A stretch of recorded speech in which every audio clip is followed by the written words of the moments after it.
Benvenuti viaggiatori, io sono Fleur de Lis. Nel viaggio di oggi realizzeremo un braccialetto con delle pietre, ossidiana, occhio di falco e la mia pietra preferita, l'ametista.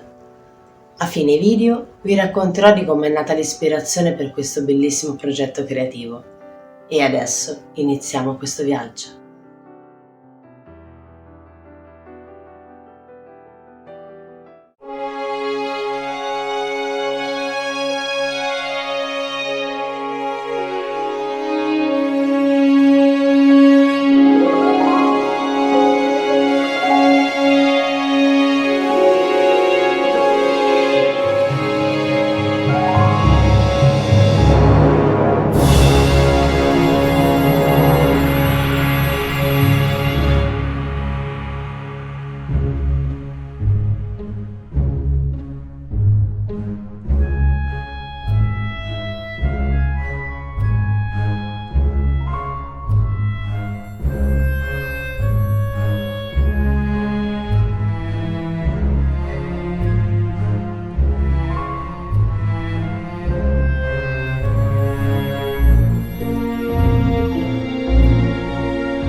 Eccoci giunti alla fine del nostro viaggio di oggi.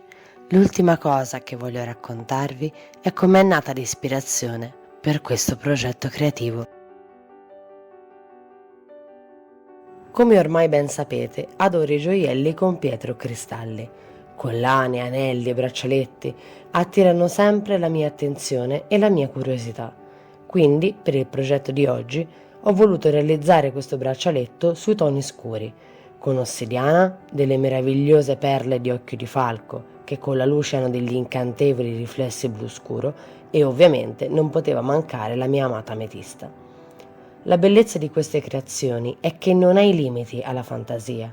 Puoi riuscire a creare tantissime combinazioni diverse, lasciandoti ispirare dalle pietre stesse, come nel caso di questo braccialetto, che per la sua realizzazione ho scelto il tipo di pietre in base a quella che mi chiamava di più fra quelle che possiedo, oppure avendo uno scopo ben chiaro in mente. Qualunque sia la strada che sceglierete per realizzare questi braccialetti, sarà sempre la strada giusta.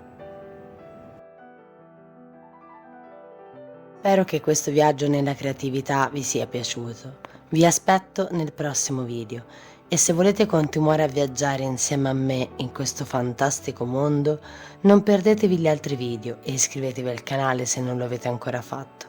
E se volete contattarmi per delle informazioni o chiacchierare con me, vi lascio tutti i link in descrizione. Ci vediamo nel prossimo viaggio.